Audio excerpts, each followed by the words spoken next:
ഞാൻ എൻ്റെ സിസ്റ്ററിനൊരു സർപ്രൈസ് കൊടുക്കാൻ പോവാണ്. So today is her wedding anniversary. So ഇന്ന് നമ്മൾ അവൾക്കൊരു സർപ്രൈസ് കൊടുക്കാം. Let's go. നല്ല മഴയാണ് ഗൈസ്, എങ്കിലും സാരമില്ല. ലെറ്റ്സ് ഗോ ഇൻ ദ മഴ. അങ്ങനെ ഞങ്ങളൊരു സർപ്രൈസ് കൊടുക്കാനായിട്ട് പോവാണ്. അപ്പോൾ ഞങ്ങൾ വിചാരിക്കുന്ന ഒരു കേക്ക് വാങ്ങിക്കാം. അത് അവളുടെ ഇഷ്ടം ചോക്ലേറ്റ് കേക്കാണ്, പക്ഷേ അത് കിട്ടുമെന്നറിയില്ല. Let's see. നില ബേക്കറിയിൽ നിന്നാണ് വാങ്ങിക്കാൻ ഞങ്ങൾ പ്ലാൻ ചെയ്തിരിക്കുന്നത്.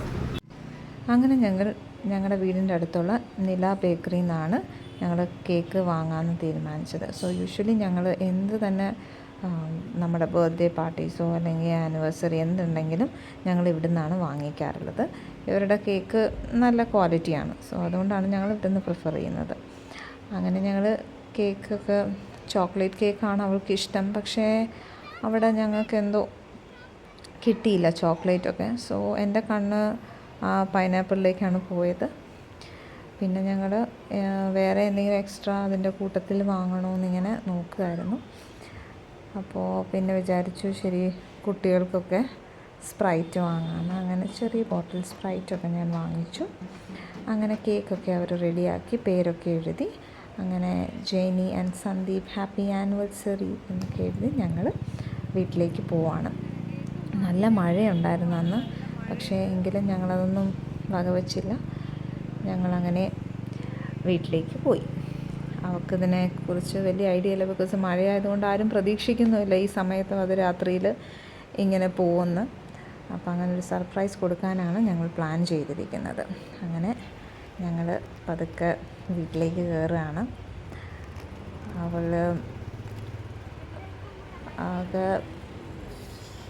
അവൾക്ക് വേറൊരു പ്രശ്നവും കൂടെ ഉണ്ട്.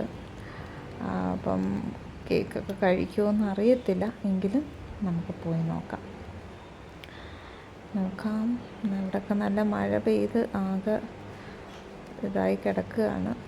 സോ ഞാൻ വിചാരിച്ചു അവളായിരിക്കും ചിലപ്പോൾ ഓപ്പൺ ചെയ്യുന്നതെന്ന് വിചാരിച്ചിട്ട് ഞാൻ കേക്കൊക്കെ അവിടെ ചെയറിൽ വെച്ചു. അങ്ങനെ കോളിംഗ് ബെല്ലൊക്കെ അടിച്ച് ഞങ്ങളിങ്ങനെ വെയിറ്റ് ചെയ്യാണ് ആര് തുറക്കുമെന്നുള്ള രീതിയിൽ. കുറച്ച് സമയമെടുത്ത് തുറക്കാൻ. മഴയല്ലേ, എല്ലാവരും അകത്തിരുന്ന് അത് ഈ സമയത്ത് ആരും പ്രതീക്ഷിക്കുന്നില്ല. അപ്പോൾ തുറന്നപ്പോൾ അമ്മുവല്ല, മമ്മി ആൻഡ് ആദിക്കുട്ടനാണ്. അങ്ങനെ നമ്മൾ കൊണ്ടുപോയി. അമ്മു പല്ലൊക്കെ എടുത്ത് ആകെ വിഷമിച്ചിരിക്കുകയാണ്.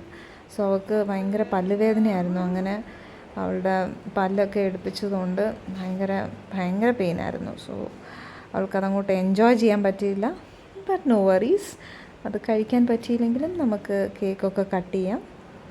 അങ്ങനെ ഞങ്ങൾ വിചാരിച്ചു സന്ദീപിനെയും കൂടെ നമുക്ക് ലൈനിൽ കൊണ്ടുവരാമെന്ന്. അങ്ങനെ ഞങ്ങൾ ട്രൈ ചെയ്തു, പക്ഷേ we couldn't connect them, because all ജോലി തിരക്കിലാണ്.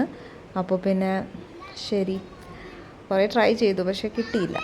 എന്നാൽ പിന്നെ നമുക്ക് തന്നെ അങ്ങ് കേക്ക് മുറിക്കാം അല്ലേ. അങ്ങനെ ഞങ്ങൾ കേക്കൊക്കെ മുറിച്ചു. ഹാപ്പി ആനിവേഴ്സറിക്ക് എന്ത് പാട്ടാണ് പാടേണ്ടതെന്നുള്ള കൺഫ്യൂഷൻ. ഞാൻ കുറച്ചൊക്കെ പാട്ട് പാടി, പക്ഷെ ഞാനിവിടെ കേൾപ്പിക്കുന്നില്ല. അങ്ങനെ അവരുടെ വെഡ്ഡിങ് ആനിവേഴ്സറിയുടെ കേക്കൊക്കെ കട്ട് ചെയ്തു. അങ്ങനെ ഹാപ്പി ആയിട്ട് എല്ലാവർക്കും കൊടുത്തു. പക്ഷേ the problem is she cannot have that. എന്ത് ചെയ്യാനാ? ഫസ്റ്റ് ഓഫ് ഓൾ അവൾക്ക് കേക്കൊന്നും ഇഷ്ടമല്ല.